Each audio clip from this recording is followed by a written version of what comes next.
আসসালামু আলাইকুম বন্ধুরা, কেমন আছেন? আশা করি ভালো আছেন। আলহামদুলিল্লাহ, আমিও ভালো আছি। আবারও আরেকটা নতুন রেসিপি নিয়ে চলে এলাম। আমার আজকের রেসিপি হলো কলা ডিম দিয়ে পুডিং বানানো। আর এই পুডিংটা বানানো একবারে সহজ, আর এই পুডিংটা খেতে কিন্তু অসম্ভব মজার। তো দেখেন আমার এই পুডিংটা কত সুন্দর হয়েছে। দেখতে দেখেন কত লোভনীয় দেখাচ্ছে। আর এই যে কেটে দেখাচ্ছি, দেখেন পুডিংটা কতটা সফট হয়েছে। আর দেখেন ভিতরে কোনো খাপা কিংবা কোনো কাটা নেই, একবারে প্লেন, কতটা সুন্দর হয়েছে। তো আপনারা যদি আমার এই নিয়ম ফলো করে পুডিং তৈরি করতে যান, তাহলে কিন্তু আপনাদের পুডিংও আমার মতো এমন সুন্দর হবে। তো চলুন আর কথা না বাড়িয়ে সরাসরি পুডিং বানাতে চলে যাই। পুডিং বানানোর জন্য আমি প্রথমেই চুলায় একটা পাতিল বসিয়ে দিয়েছি ক্যারামেল করার জন্য। এরপর দিয়ে দেবো এই কাপের আধা কাপ চিনি, দিয়ে অল্প একটু পানি দিয়ে দেবো। এখানে কিন্তু খুব বেশি পানি দেওয়া যাবে না, অল্প একটু পানি দিয়ে চুলাটা মিডিয়াম আঁচে কুক করে নিতে হবে। আর এখন কিন্তু আমি মোটেও এই চিনিটা নাড়াচাড়া করব না। এই টাইমে যদি চিনিটা নাড়াচাড়া করা হয়, তাহলে কিন্তু চিনিটা দলা বেঁধে যাবে। এই জন্য আমি এভাবে মিডিয়াম আঁচে চুলাটা রেখে এই চিনিটা এভাবে কুক করব। এভাবে কুক করতে করতে এক সময় দেখবেন যে চিনিটা কালার চেঞ্জ হয়ে আসছে। যখনই দেখবেন যে চিনিটা এভাবে কালার চেঞ্জ হয়ে এসেছে, তখনই কিন্তু অনবরত নাড়াচাড়া করতে হবে। তা না হলে কিন্তু এক পাশে চিনি, এই ক্যারামেলটা এক পাশে পুড়ে যেতে পারে। আর যদি ক্যারামেলটা পুড়ে যায়, তাহলে কিন্তু পুডিংটা খেতে মোটেও ভালো লাগবে না। এই জন্য এই টাইমটা কিন্তু অনবরত নাড়াচাড়া করতে হবে। এইভাবে অনবরত নাড়াচাড়া করে ক্যারামেলটা তৈরি করে নেব।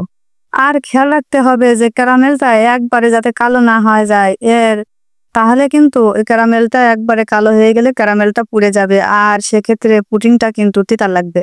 এই জন্য ক্যারামেলটা বানানোর সময় অবশ্যই খেয়াল রাখতে হবে যে ক্যারামেলটা যেন পুড়ে না যায়। এই যে আমার ক্যারামেলটা হয়ে গেছে, এই যে দেখেন আমি ঠিক এভাবে নামিয়ে নিয়েছি। এখন যে পাত্রে পুডিংটা সেট করব, সেই পাত্রে ক্যারামেলটা এভাবে দিয়ে দেবো।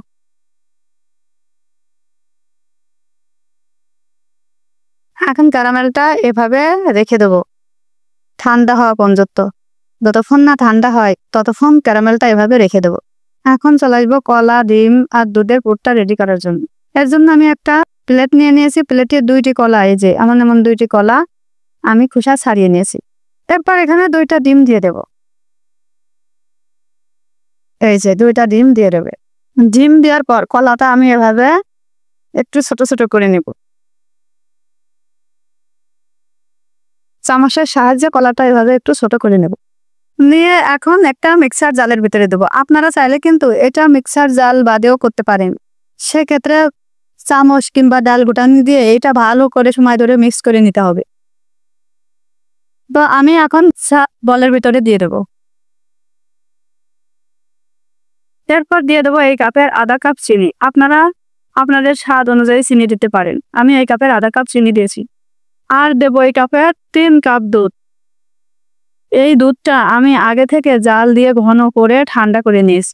এরপর দেব 1 চামচ ভ্যানিলা এসেন্স।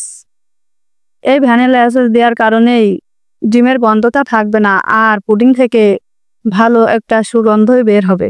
এরপর মিক্সার জালের মুখটা দিয়ে বিট করে নেব। ভালো করে বিট করে নিতে হবে যাতে কোনো দানা না থাকে। এখন ব্লেন্ড করা হয়ে গেছে। একটা ছাঁকনির সাহায্যে আমি যেই পাত্রের ক্যারামেল করে রেখেছি, এই ক্যারামেলটা কিন্তু আমার এখন শক্ত হয়ে গেছে। এই পাত্রের উপর একটা ছাঁকনি দিয়ে ভালো করে সেঁকে নেব। এটা কিন্তু অবশ্যই সেঁকে নিতে হবে, তা না হলে কিন্তু লাঞ্চ থেকে যেতে পারে। আর সেঁকে নিলে কিন্তু পুডিং এর ভিতরে কোনো লাঞ্চ থাকবে না। এই জন্য এটা ভালো করে সেঁকে নিতে হবে। এখন সেঁকে নিয়ে এক পাশে রেখে দেবো। এরপর চলে যাবো চুলোয় একটা পাতিল বসিয়ে দিয়েছি। পাতিলে অল্প পরিমাণ পানি দিয়ে দিয়েছি, আর দিয়েছি একটা স্টান। এখন এই স্টানের উপরে এই বাটিটা বসিয়ে দেব, দিয়ে একটা ঢাকনা দিয়ে ঢেকে দেব। অবশ্যই এটা ঢাকনা দিয়ে রেখে দিতে হবে, তা না হলে কিন্তু পুডিং এর ভিতরে পানি চলে যেতে পারে। এরপর আরেকটা ঢাকনা দিয়ে হাঁড়িটা ঢেকে দেব। এই হাঁড়িটা এমন একটা ঢাকনা দিয়ে ঢাকতে হবে যাতে ভিতরের বাতাস বাইরে না আসে। এরপর আমি এই ঢাকনাটা একটা চাপা দিয়ে দেব। এই যে চাপা দিয়ে এভাবে চুলাটা মিডিয়াম আঁচে দিয়ে 40 মিনিট কুক করে নেব। 40 মিনিট পর এই যে দেখেন, এখন 40 মিনিট পর খুলে আমি দেখবো যে আমার ঠিকঠাক মতো পুডিংটা রেডি হয়েছে। এর জন্য একটা কাঠি নেব, এই যে কাঠিটা দিয়ে আমি মাছ বরাবর দেখব।